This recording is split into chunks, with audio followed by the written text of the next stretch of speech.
Hello students, so in this video we'll discuss chapter number 1, resources. Student, this is a very interesting chapter. In this chapter you are going to learn about what is resources, value of resources, कितने type के resources हमारे पास available हैं, man made resources हैं, natural resources हैं, human भी resource का एक type है। तो पहले हम लोग देखेंगे रिसोर्सेज क्या है। तो बच्चा हर वो चीज़ जो हमारी नीड को सेटिस्फाई कर पाए उसे हम क्या बोलेंगे, resource. Anything that can satisfy human need is called resource. हर वो चीज़ जो हमारी नीड को सेटिस्फाई कर दे वो क्या है, रिसोर्स। हमारे लिए बच्चा पेन भी रिसोर्स है, वाटर भी रिसोर्स है, हमारे लिए कोल भी रिसोर्स है, तो हमारे लिए कॉटन भी रिसोर्स है। समझ में आया? क्योंकि ये सारी वो चीज़ें हैं जो कहीं ना कहीं हमारी नीड को सेटिस्फाई करती हैं। Gift of nature like air, water, soil, forest, mineral और ह्यूमन क्रिएशंस जैसे कि बिल्डिंग, लैंड, ये सब रिसोर्सेज के ही टाइप है बच्चा जो हमारी नीड को सेटिस्फाई करते हैं। Can we survive without air, water? No. Soil, forest के बिना हम सर्वाइव कर सकते हैं? नहीं।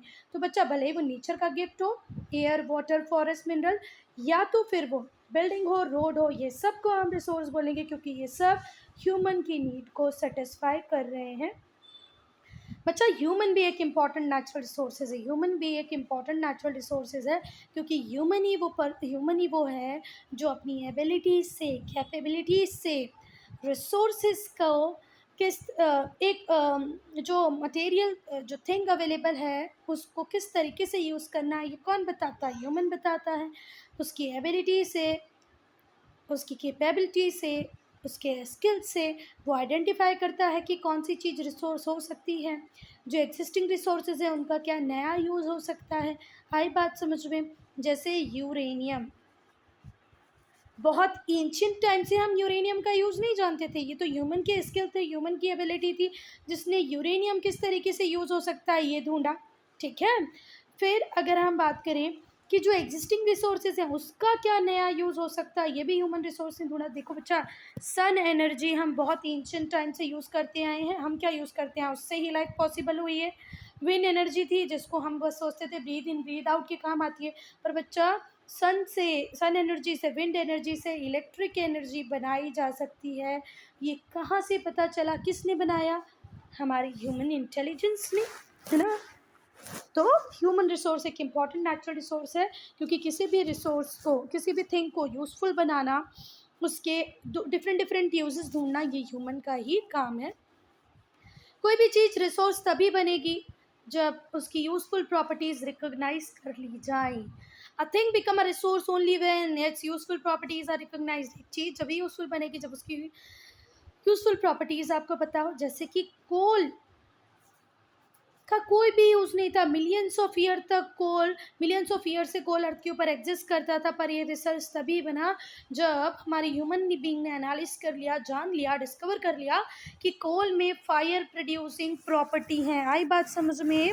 हम अगर अर्ली मैन की बात करें तो वो कोल को यूज़ करना नहीं जानता था, ठीक है, पर ये तो कोल एक रिसोर्स कब बन गया बच्चा, जब हमने देखा कि इसमें फायर प्रोड्यूसिंग प्रॉपर्टी है। और ये किसने देखा? हमारी ह्यूमन बीइंग ने। तो आज ये वैल्यूएबल रिसोर्स बन गया। जब तक पता नहीं था कि इसमें फायर प्रोड्यूसिंग प्रॉपर्टी थी, इसकी कोई वैल्यू नहीं थी, ये ऑर्डिनरी रॉक की तरह था। ठीक है। So once a thing is recognized as resource it required some value. जैसे ही पता चल जाए भाई कि ये जो पर्टिकुलर थिंग है इसमें कैपेसिटी है कि आपकी नीड को सेटिस्फाई कर देगी, उसकी वैल्यू तुरंत ही बढ़ जाती है। So student, do remember, once a thing is recognized as resource it acquires some values. Now value of resources. अगर हम वैल्यू ऑफ रिसोर्सेज की बात करें बच्चा, तो कुछ रिसोर्सेज ऐसे हैं जिनको बाय और सोल्ड किया जा सकता है, बॉट एंड सोल्ड किया जा सकता है। ठीक है। परचेसिंग सेलिंग जिनकी हो सकती है उनको हम बोलेंगे वो रिसोर्सेज की इकोनॉमिक वैल्यू है। ठीक है। पर बच्चा जैसे क्रॉप हुई या मिनरल्स हुए, इनको आप बाय और सेल कर सकते हैं, इनकी इकोनॉमिक वैल्यू है। पर कुछ कुछ चीज़ें ऐसी है स्टूडेंट जिसकी इकोनॉमिक वैल्यू तो कुछ नहीं है, पर वो ह्यूमन नीड, जिसको हम प्लेजर बोलते हैं, हमारी जो प्लेजर की नीड है उसको सेटिस्फाई करते हैं। जैसे हम लोग लेक्स को देखने जाते हैं, जैसे कि हम लोग माउंटेन्स को देखने जाते हैं, वहाँ पर डेजर्ट देखने जाते हैं, उस ब्यूटी को एंजॉय करते हैं, उसका कोई इकोनॉमिक वैल्यू नहीं होता, वो हम हमारे प्लेजर के लिए करते हैं। ठीक है। तो उसकी क्या होती है? एस्थेटिक वैल्यू होती है बच्चा। तो कुछ रिसोर्सेज हैं जिनकी इकोनॉमिक वैल्यू होगी, कुछ रिसोर्सेज की एस्थेटिक वैल्यू होगी, ठीक है, जो हमारे प्लेजर के लिए, हमारे फन के लिए यूज़फुल होंगे, ठीक है। चलो, तो कुछ रिसोर्सेज इकोनॉमिक वैल्यू वाले होंगे, तो कुछ नॉन इकोनॉमिक वैल्यू वाले होंगे जिनकी सिर्फ एस्थेटिक वैल्यू होगी। टाइप ऑफ रिसोर्सेज की बात करें तो बच्चा, नेचुरल रिसोर्सेज होते हैं और ह्यूमन मेड रिसोर्सेज होते हैं। कौन कौन से रिसोर्सेज होते हैं बच्चा? नेचुरल रिसोर्सेज और ह्यूमन मेड रिसोर्सेज। कौन से दो टाइप के रिसोर्सेज हैं? एक है नेचुरल रिसोर्स, दूसरा ह्यूमन मेड रिसोर्स। तो नेचुरल रिसोर्स के अंदर आपका क्या आ जाएगा? सन, विंड, वाटर। और ह्यूमन मेड रिसोर्सेज की तो लिस्ट आपको पता ही है, जितना भी फ्लोरा और फौना अवेलेबल है, प्लांट और एनिमल अवेलेबल है, ये भी नेचुरल रिसोर्स है। ह्यूमन मेड रिसोर्सेज के अंदर आपकी ड्रेन्स, ब्रिज, रोड, ये सारी चीज़ें आ जाएंगी, ठीक है। चलो, ह्यूमन बीइंग भी एक इम्पॉर्टेंट नेचुरल रिसोर्स ही है, क्योंकि आज तक ह्यूमन में ये कैपेसिटी नहीं आई है कि वो ह्यूमन बना ले, ठीक है। तो ह्यूमन भी क्या है? नेचुरल रिसोर्स ही है।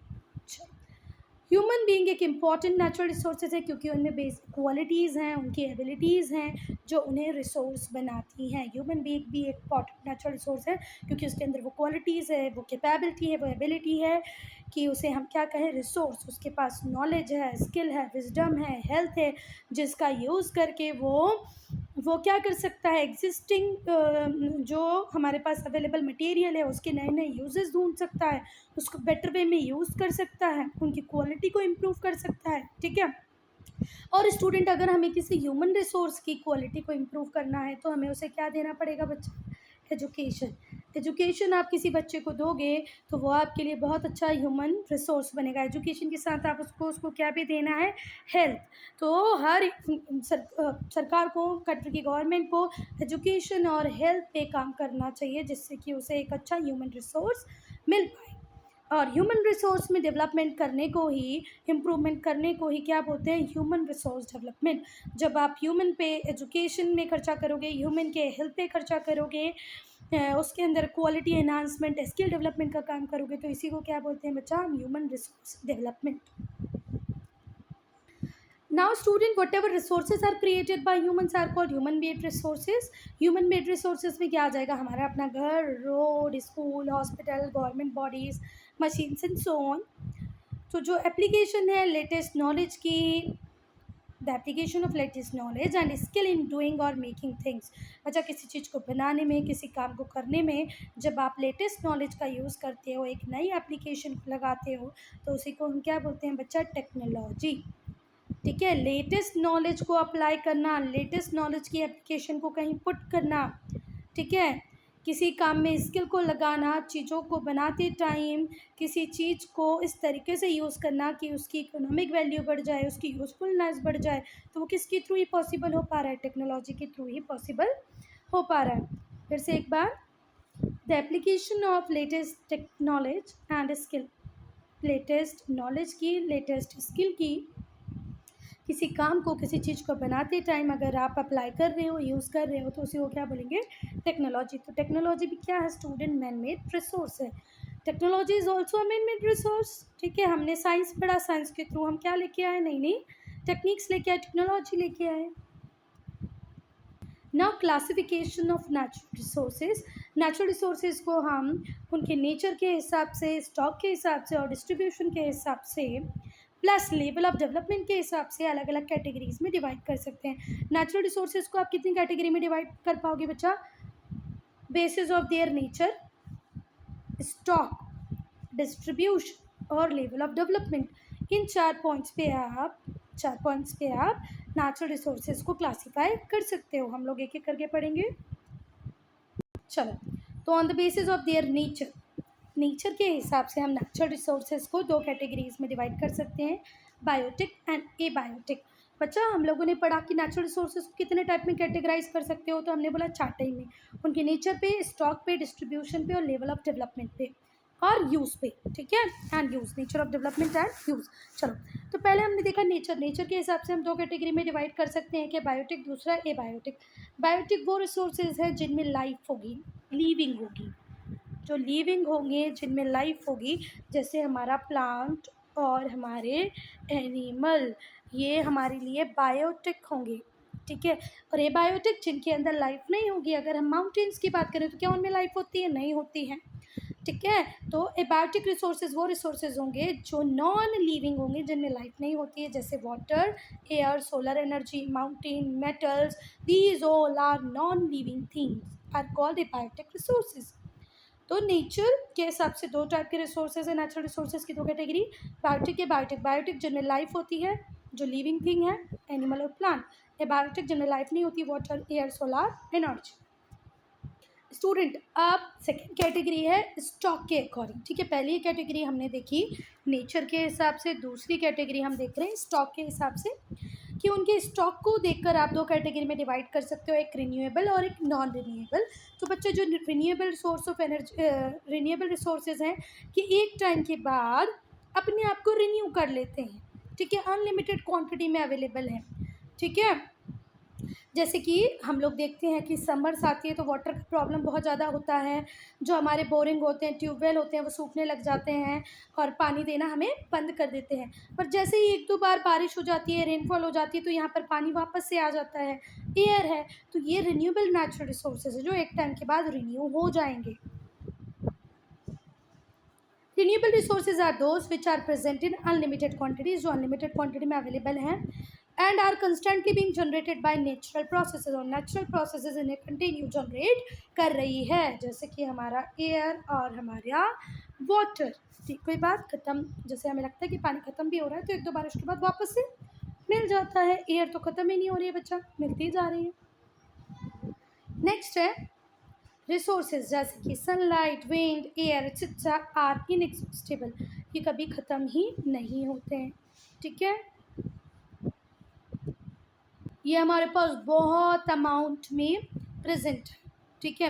ह्यूमन इनका बहुत क्वांटिटी में कंजम्पशन कर रहा है डिफरेंट डिफरेंट पर्पसेस के लिए, ठीक है, पर इनकी टोटल क्वांटिटी पे कोई इफेक्ट नहीं आ रहा है। Renewable natural resources are those resources which is inexhaustible, ये हमारे पास इतनी ज़्यादा क्वांटिटी में हैं कि हम इनका यूज़ कर रहे हैं, पर इनकी क्वांटिटी पे कोई फ़र्क नहीं आ रहा है। सो स्टूडेंट ये इतनी क्वांटिटी में अवेलेबल है भी, हम यूज़ कर रहे हैं, पर इनकी टोटल क्वांटिटी पे कोई इफेक्ट नहीं आ रहा। पर स्टूडेंट हम कुछ एक्टिविटीज़ इस तरीके से परफॉर्म कर रहे हैं कि हम इन एग्जिस्टिंग रिसोर्सेज को अनयूजेबल बना दे रहे हैं। जैसे कि पोल्यूशन इतना ज़्यादा हम कर रहे हैं कि जो ब्रीदिंग के लिए हमें जो एयर चाहिए हम उसे भी पॉल्यूटेड कर देते हैं। Even air is available in abundant quantity, but वो ब्रीदेबल नहीं है। क्यों नहीं है? उसको ब्रीथ क्यों नहीं करना है? क्योंकि उसमें पोल्यूशन आ गया है, ठीक है बात। चल, बहुत सारे नेचुरल रिसोर्सेज ऐसे हैं जो अपने आप को साइकिल कर लेते हैं एनवायरनमेंट के अंदर ही through natural processes, by some natural processes. कुछ नेचुरल रिसोर्सेज अपने आप को रिसाइकल कर लेते हैं, साइकिल कर लेते हैं, एंड दीज की देयर क्वांटिटी मोर और लेस कांस्टेंट। इस तरीके से साइकिल चलती है कि उनकी जो क्वांटिटी है वो मोर और लेस हमेशा कांस्टेंट ही रहती है। Such resources when consumed are replenished, एक बार इन रिसोर्सेज को आप कंज्यूम कर लो तो ये वापस से रिप्लेनिश हो जाते हैं। Over time, some natural cycles like water cycle and oxygen cycle take place quite rapidly. कई बार हम लोग देखते हैं कि जो हमारी नेचुरल साइकिल है, वाटर साइकिल है, ऑक्सीजन साइकिल है, ये बहुत ही रैपिडली कंटिन्यू होती रहती है। वाइल कुछ साइकिल्स ऐसी हैं जो बहुत ज़्यादा टाइम लेती हैं, जैसे हमारी रॉक साइकिल बहुत स्लो है बच्चा। है all resources do not gate replaced at the same time. बच्चा कुछ रिसोर्सेज ऐसे हैं जैसे हमारी ऑक्सीजन साइकिल, वाटर साइकिल, ये रैपिडली फटाफट से रिप्लेनिश कर जा रहे हैं। हर साल हमें रेनी सीजन में बारिश मिलेगी, पर बच्चा रॉक साइकिल हर साल नहीं बन पाएगी। तो जो रॉक साइकिल है, रॉक की बनने की साइकिल है, ये थोड़ी सी स्लो है। तो सारे रिसोर्सेज रेप्लेनिश एक ही रेट पे, एक ही पेस से नहीं होते हैं स्टूडेंट, अलग अलग पेस होता है। रॉक साइकिल बहुत स्लो प्रोसेस है, वहीं वाटर साइकिल एक फास्ट प्रोसेस हम बोल सकते हैं।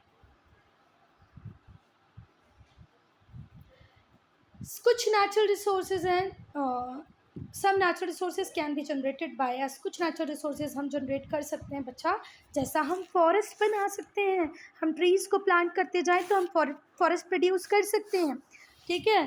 तो ऐसा नहीं है कि नेचुरल रिसोर्सेज बनाने की रिस्पॉन्सिबिलिटी सिर्फ नेचर की ही है। आप एफॉरेस्टेशन करें तो फॉरेस्ट प्रोड्यूस हो जाएगा, प्लांट करें ट्रीज़ को तो फॉरेस्ट प्रोड्यूस हो जाएगा। और बच्चा जहाँ पर ट्रीज़ फॉरेस्ट एरिया बढ़ जाएगा, ऑटोमेटिकली वहाँ एनिमल लाइफ भी हमारा फौना भी डेवलप होना चालू हो जाएगा. Even such resources will ultimately be exhausted if they are consumed faster than they can be regenerated. बच्चा फॉरेस्ट एक ऐसा नेचुरल रिसोर्सेज है जिसको आपने रीजनरेट नहीं किया तो ये बहुत ही जल्दी ख़त्म हो जाएगा, क्योंकि इसके यूसेज मल्टीपल हैं. तो ये ऐसे रिसोर्सेज हैं कि ये एक बार में ख़त्म हो सकते हैं क्योंकि इनका कंजम्पशन रेट बहुत ज़्यादा फास्टर है. तो आपको प्लांटेशन करते रहना है, क्योंकि ये वो नेचुरल रिसोर्सेज है जिसको आप खुद रिड्यूस कर सकते हैं. नेचर के ऊपर ये रिस्पॉन्सिबिलिटी ना छोड़ें, क्योंकि कट भी तो आप ही कर रहे हैं. Now non renewable resources. अभी तक हमने रिन्यूएबल रिसोर्सेज पढ़े, अब हम लोग पढ़ेंगे non renewable resources. Non renewable resources वो रिसोर्सेज है स्टूडेंट्स जो नेचुरल प्रोसेसेस से प्रोड्यूस होते हैं. We are not able to produce them. हम कोल, गोल्ड और सिल्वर खुद से नहीं बना सकते. समझ में आई बात? ये नेचुरल प्रोसेसेस से ही बनेंगे. That occurred by chance and may not occur again. हो सकता है बाई चांस ये वापस से हो और हो सकता है ना भी हो. कोई गारंटी थोड़ी नहीं है कि जो एग्जिस्टिंग गोल्ड का अमाउंट है वो हमारा अर्थ, हमारी नेचर वापस से बनाएगा. डायमंड वापस से बनेंगे, नहीं बनेंगे, ऐसा कुछ ज़रूरी नहीं है. तो दैट अकर्ड बाई चांस और मे नॉट अकर अगेन, या तो हो जाएंगे या नहीं होंगे. This resources are limited in supply, can not be generated by us.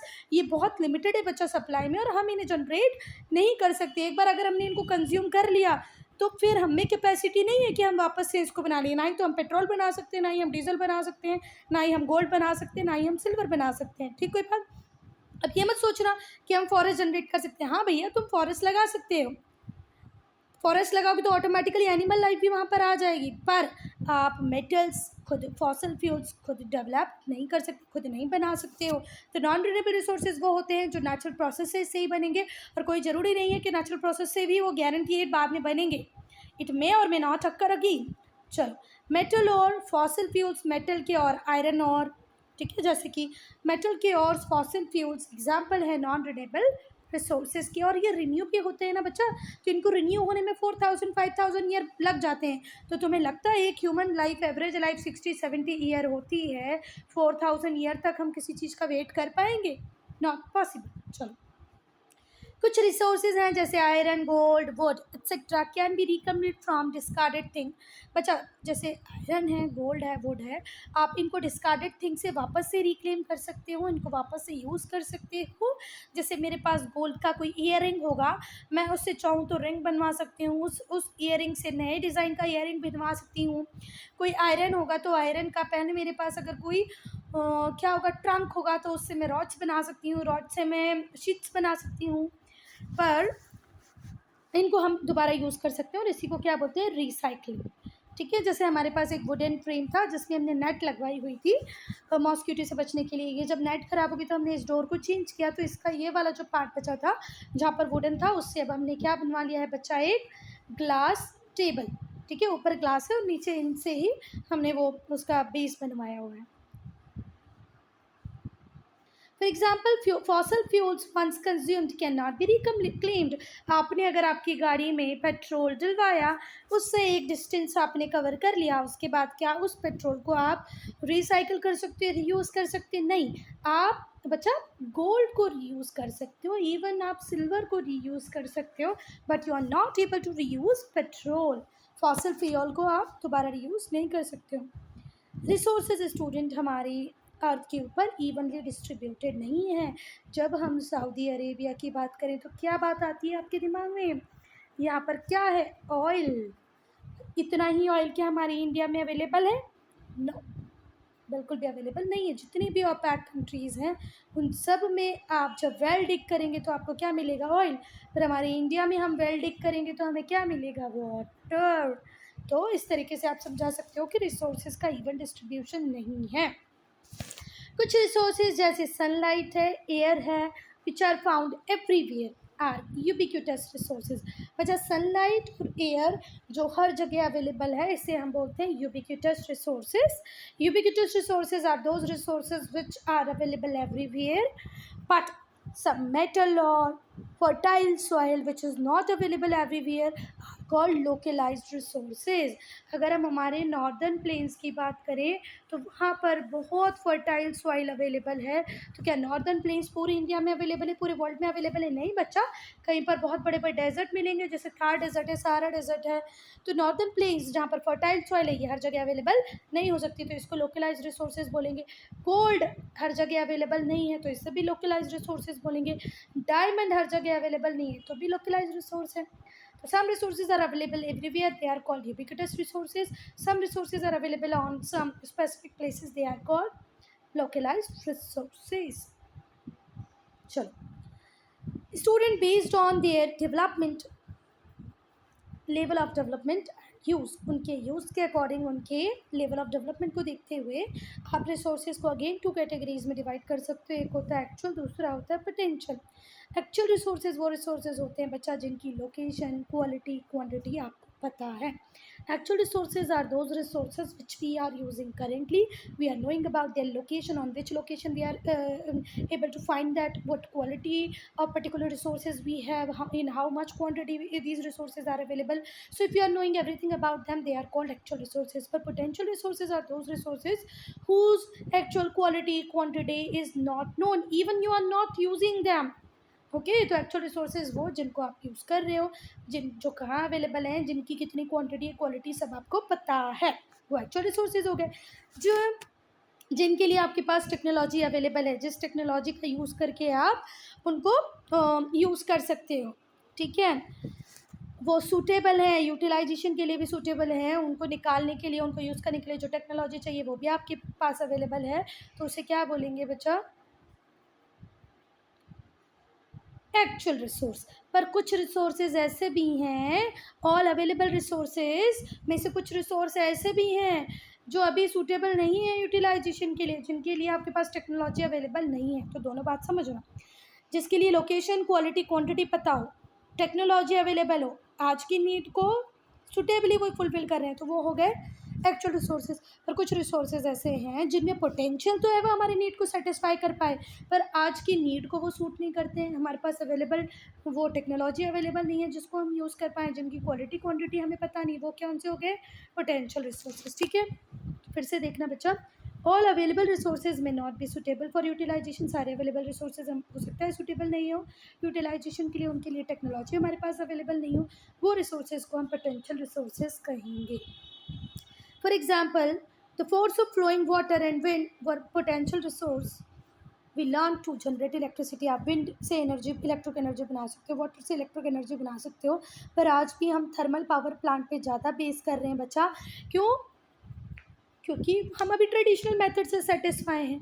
Wind से कितने अमाउंट में इलेक्ट्रिसिटी बनाई जा सकती है, वाटर से कितने अमाउंट में इलेक्ट्रिसिटी बनाई सकती है, हमें पता नहीं है, क्योंकि हम एक्चुअल में अभी उन्हें यूज़ नहीं कर रहे हैं. कई बार टेक्नोलॉजी तो अवेलेबल है पर वो इतनी कॉस्टली है कि अभी हम उसे यूज़ नहीं करना चाहते.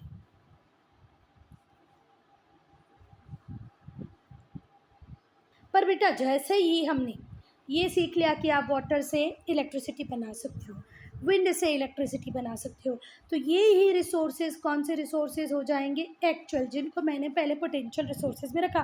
पहले लोगों को नहीं पता था कि वाटर से इलेक्ट्रिसिटी बन सकती है, विंड से इलेक्ट्रिसिटी बन सकती है, तो वो हमारे लिए उस टाइम तक क्या थे? पोटेंशियल थी. पर आज हमारे पास टेक्नोलॉजी अवेलेबल है, ठीक है, अफोर्डेबल टेक्नोलॉजी अवेलेबल है, तो अब ये क्या बन जाएंगे धीरे से हमारे लिए? Actual resources. ठीक हुई बात? चलो, तो पहले आज जिन रिसोर्सेज को आप यूज़ कर रहे हो, जो आपके एक्चुअल रिसोर्सेज है, पहले वो पोटेंशियल रिसोर्सेज थे. आज भी कुछ रिसोर्सेज ऐसे हैं जिनमें पोटेंशियल तो है, वो नीड को सेटिस्फाई कर पाएंगे, पर हम उन्हें यूज़ नहीं कर रहे. जैसे कि मैं बात बताऊँ बच्चा, सोलर एनर्जी से इलेक्ट्रिक एनर्जी बन सकती है. सूरज इतना तेज गर्मी हमें दे रहा है, पर बच्चा कितने लोग सोलर पैनल को यूज़ कर रहे, नहीं कर रहे हैं ना. हम लोग आज भी थर्मल पावर प्लांट पे बेस करते हैं. तो ये भी आने वाले टाइम में एक्चुअल रिसोर्स बन सकता है, अभी तो नहीं है. A reserve is that part of actual resource, और इसी में से एक रिजर्व होगा. अच्छा, रिजर्व एक्चुअल रिसोर्स का वो पार्ट है which can be utilized at sufficiently low cost with the available technology but is kept for future use। बच्चा आपके जो एक्चुअल रिसोर्सेज है उसमें से कुछ पार्ट आपने किसके लिए रख दिया है, रिजर्व करके रख दिया है। आपके पास सफिशिएंट लो कॉस्ट टेक्नोलॉजी भी अवेलेबल है पर आप उसको यूज़ नहीं कर रहे हो, क्यों? क्योंकि आप फ्यूचर जनरेशन के लिए उसको संभाल के रखना चाहते हो। तो एक है एक्चुअल बेटा, एक है एक्चुअल रिसोर्स जिसकी क्वालिटी क्वांटिटी सब आपको पता है, एक है पोटेंशियल जिसकी क्वालिटी क्वांटिटी नहीं पता है। और आज का जो पोटेंशियल है वो कल जाके क्या बन जाएगा, एक्चुअल बन जाएगा। चलो दूसरी बात, रिजर्व बच्चा एक्चुअल का ही पार्ट होता है पर इसको हम फ्यूचर की नीड को सेटिस्फाई करने के लिए रख देते हैं। नाउ सस्टेनेबल डेवलपमेंट, तो सस्टेनेबल डेवलपमेंट वो डेवलपमेंट है बच्चा when you are developing yourself by fulfilling और by thinking about the demands of your future generation. जब आप अपने आप को इस तरीके से डेवलप करें कि आप उस डेवलपमेंट में आपकी आने वाली फ्यूचर जनरेशन्स का भी सोचें, तो वो डेवलपमेंट होगा sustainable development. Student you all know कि कुछ रिसोर्सेज रिन्यूएबल हैं और कुछ नॉन रिन्यूएबल हैं, तो आप सारे नॉन रिन्यूएबल रिसोर्सेज को आज ही ख़त्म कर देंगे, आज ही एग्जॉस्ट कर लेंगे, यूज़ कर लेंगे, तो आपकी आने वाली जनरेशन के लिए तो कुछ बचेगा ही नहीं। कुछ रिन्यूएबल रिसोर्सेज को भी कुछ टाइम लगता है रिप्लेनिश होने में, रिप्लेस होने में, तो आपको उनको इस तरीके से यूज़ करना है कि आप कुछ अपनी फ्यूचर जनरेशन के लिए छोड़ दें। हमारी जो एंसेस्टर थे अगर वो हमारे लिए छोड़ते नहीं तो आज हम लोग सर्वाइव नहीं कर पाते बच्चा। तो जैसे उन्होंने हमें कुछ ना कुछ दिया है, हमें भी हमारे आने वाली फ्यूचर जनरेशन को कुछ देना है। Crops are replaced quickly, crops आप हर साल लगा सकते हो, कुछ क्रॉप तो 3 से 4 महीने में तैयार हो जाती हैं बच्चा। Some like soil nutrient water में take several years to get restored, but soil का न्यूट्रिएंट वाटर इनको सालों लग जाते हैं रेस्टोर होने में। वाइल सम लाइक फॉरेस्ट में हैव मेनी ईयर्स, जैसे वाटर साइकिल हर साल रेनी सीजन आएगा, सॉइल भी थोड़े टाइम में अपने आप को रेप्लेनिश कर लेगी, पर फॉरेस्ट एक साल में नहीं बन जाएगा, उसको वापस से बनने के लिए 2-3-4 साल चाहिए पड़ेंगे। Resources may also become unfit to use due to our activities, कुछ रिसोर्सेज को तो हम हमारी एक्टिविटीज़ से अनफिट बना दे रहे हैं। जैसे पहले एयर इतनी पॉल्यूटेड नहीं थी बच्चा, आज से 20-30 साल पहले की बात करो तो एयर इतनी पॉल्यूटेड नहीं थी, पर आज हमने उसको बिल्कुल पॉल्यूटेड बना दिया है। तो बच्चा आप आपकी फ्यूचर जनरेशन के लिए सोचो और उनके लिए भी कुछ अच्छा छोड़कर जाओ। तो आपको हमारे रिसोर्सेज की क्वालिटी को भी मेंटेन रखना है, हमारे नेचुरल रिसोर्सेज को भी डिप्लीट होने से, ख़त्म होने से बचाना है, ठीक है। अ टाइम में soon come when usable resource will be completely exhausted, एक टाइम ऐसा ज़रूर आएगा बच्चा जिन रिसोर्सेज को आज हम यूज़ कर रहे हैं वो पूरी तरह ख़त्म हो जाएंगे, क्योंकि इकोनॉमिक डेवलपमेंट के लिए हम कुछ रिसोर्सेज का इतना ज़्यादा यूज़ कर रहे हैं कि ये श्योरिटी है कि एक टाइम के बाद वो ख़त्म हो जाएंगे। We must ensure the future availability of resources, पर हमें थोड़ा सा जुडिशियस यूज़ करना चाहिए रिसोर्सेज का, और हमारे फ्यूचर जनरेशन को भी वो रिसोर्स अवेलेबल हो इसका प्रोविजन रखना चाहिए। इसके लिए हमें रिसोर्स कंजर्वेशन पे ध्यान रखना पड़ेगा। Conserving resource means protecting them from getting polluted और डिप्लीटेड। कंजर्वेशन ऑफ रिसोर्सेज को आप कैसे लिखोगे? Conserving resources means to protect them from getting polluted, from getting adulterated और from depletion। आपको उनसे डिप्लीशन से बचाना है, उन्हें adulteration नहीं करना है, उन्हें polluted नहीं करना है और उन्हें फ्यूचर के लिए सेव करना है। यही होता है बच्चा कंजर्वेशन ऑफ रिसोर्सेज।